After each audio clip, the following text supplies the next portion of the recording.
Om Swastiastu. Good morning, sir and friend. On this occasion, I will present LKM4 on cell bioenergetics. First, I would like to introduce myself. My name is Marta Uli Tambunan with SIN 24130310026.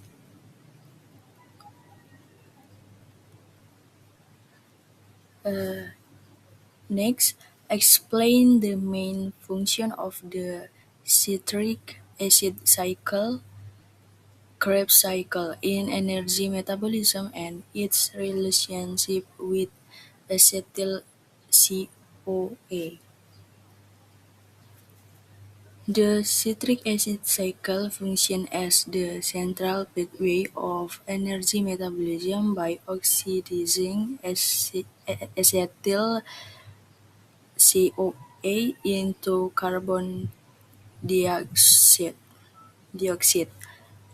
atau CO2 while producing high energy electron carriers NADH dan FADH2. Acetyl CoA derived from carbohydrates, fats, and proteins enters the cycle by combining with oxaloacetate to form citrate. This cycle plays a crucial role in connecting various metabolic pathways and supplying reducing equivalents for ATP production. Next, describe the main products of one turn of the Krebs cycle, yaitu ATP atau GTP, NADH, FADH2, and explain their role in cellular energy production. One third of the Krebs cycle produces number one, 3 NADH, itu 3 NADH. Yang kedua, 1 FADH2. Yang kedua ini 1 FADH2. Yang ketiga, 1 ATP or GTP. Yang ketiga ini adalah 1 ATP atau 1 GTP. Yang keempat, 2 CO2. Yang keempat ini ada 2 ini CO2. NADH and FADH2 acts as electron carriers that transfer high energy electrons to the electron transport chains, where much ATP is produced. ATP or GTP provides immediate energy, while CO2 is released as a waste product.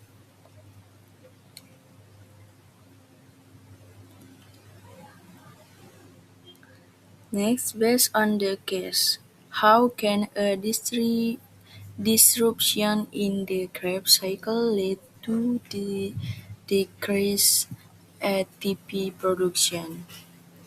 A disruption is in the Krebs cycle reduces the production of NADH dan FADH2, which decreases the supply of electrons to the electron transport chains. However, in this case, NADH accumulates, indicating that it is not being oxidized due to dysfunction in the electron transport chain. This leads to a shortage of NAD positive, which is required for the Krebs cycle to continue. As a result, the cycle slows down or stops. leading to significantly reduced ATP production. Next, explain the mechanism of the electron transport chain in the inner mitochondrial membrane. The electron transport chain atau ETC occurs in the inner mitochondrial membrane and involves complex 1 sampai 4 NADH donates electrons to complex 1, while FADH2 donates electrons to complex 2. Electrons are transferred through a series of carriers, including coenzyme Q and cytochromes. The energy released during electron transfer is used to pump protons H positive into the intermembrane space, creating a proton gradient. Oxygen acts as the final electron acceptor, forming water H2O. Analyze the role of NADH and FADH2 in the electron transport chain and how they contribute to ATP formation. NADH and FADH2 function as electron donors in the electron transport chain. NADH transfers electrons to complex 1, resulting in a greater number of protons being pumped across the membrane. FADH2 transfers electrons to complex 2, which result in fewer protons being pumped. The proton gradient generated by the process drives ATP synthesis. Therefore, NADH contributes more to ATP production than FADH2. Explain the concept of oxidative phosphorylation and how the proton gradient is used to produce ATP. Oxidative phosphorylation is the process by which ATP is synthesized using the energy stored in a proton gradient created by the electron transport chains. Protons flow back into the mitochondrial matrix through ATP synthesis, and the energy released from this movement drives the phosphorylation of ADP into ATP. ADP plus PI menghasilkan ATP menjadi ATP. Okay, next. Conceptually calculate the amount of ATP produced from 1 NADH, 1 FADH2 and explain the difference in energy yield. 1 NADH produces approximately 2.5 ATP. 1 FADH2 produces approximately 2.5 ATP.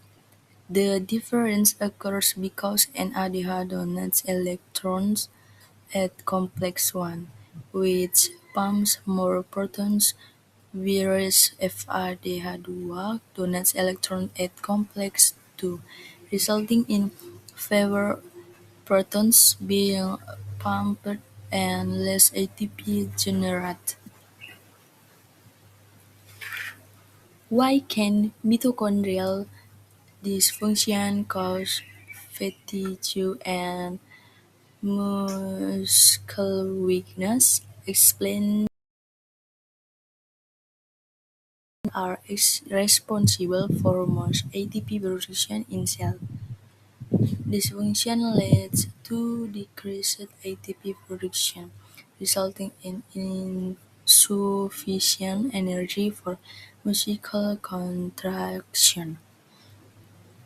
Additionally, the accumulation of NADH disrupts metabolic balance and inhibits K pathway. Cells may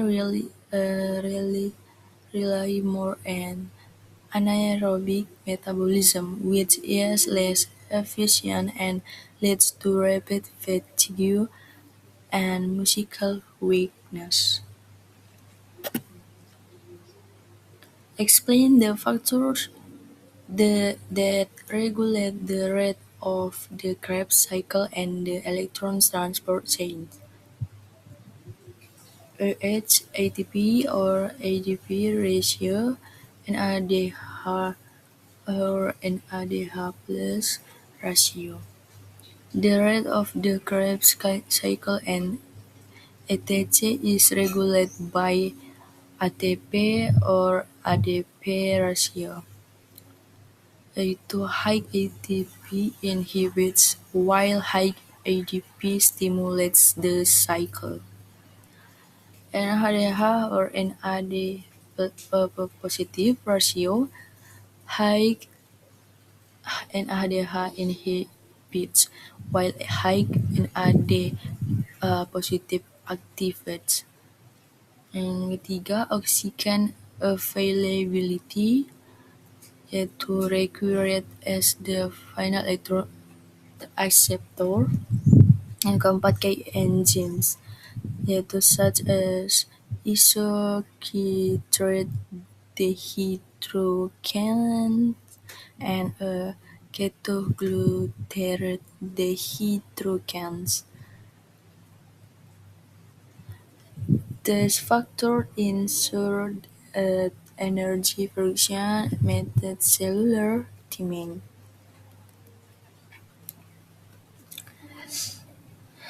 Next, explain the relationship between glycolysis, Krebs cycle, electron transport chains, in overall cellular energy production.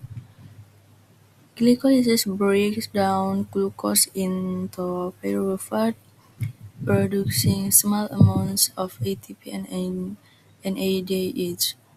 Pyruvate is converted into acetyl CoA, which enters the Krebs cycle to produce NADH and FADH2. These electron carriers then donate electrons to the electron transport chains, where the majority of ATP is produced through oxidative phosphorylation. These processes are tightly integrated, and disruption in one pathway affects overall energy production.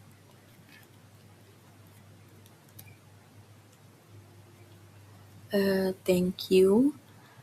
Thank you, sir and friends. I hope what has been presented has broadened our knowledge and understanding.